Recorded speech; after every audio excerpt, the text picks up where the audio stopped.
एक आदमी ने एक बहुत ही खूबसूरत लड़की से शादी की।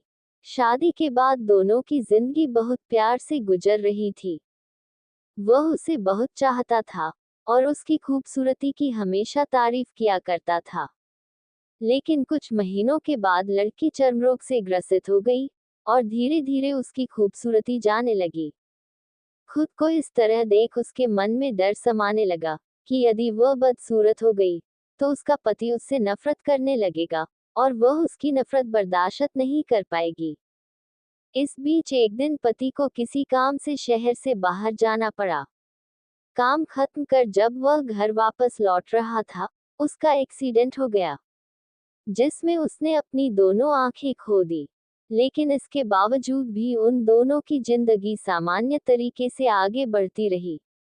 समय गुजरता रहा और अपने चर्मरोग के कारण लड़की ने अपनी खूबसूरती पूरी तरह गंवा दी।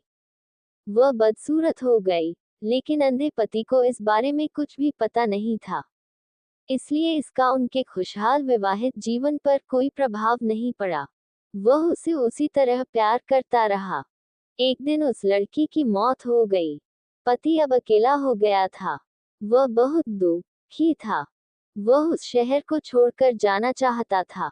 उसने अंतिम संस्कार की सारी क्रियाविधि पूर्ण की और शहर छोड़कर जाने लगा।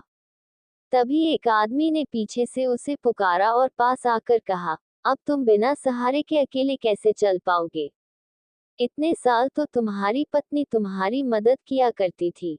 पति ने जवाब दिया, दोस्त, मैं अंधा नहीं हूँ। मैं बस अंधा होने का नाटक कर रहा था, क्योंकि यदि मेरी पत्नी को पता चल जाता कि मैं उसकी बदसूरती देख सकता हूँ, तो यह उसे उसके रोग से ज्यादा दर्द देता। इसलिए मैंने इतने साल अंधे होने का दिखावा किया। वह बहुत अच्छी पत्नी थी। मैं बस उसे खुश रखना चाहता था। खुश रहने के लिए हमें भी एक दूसरे की कमियों के प्रति आंखें बंद कर लेनी चाहिए और उन कमियों को नजरअंदाज कर देना चाहिए।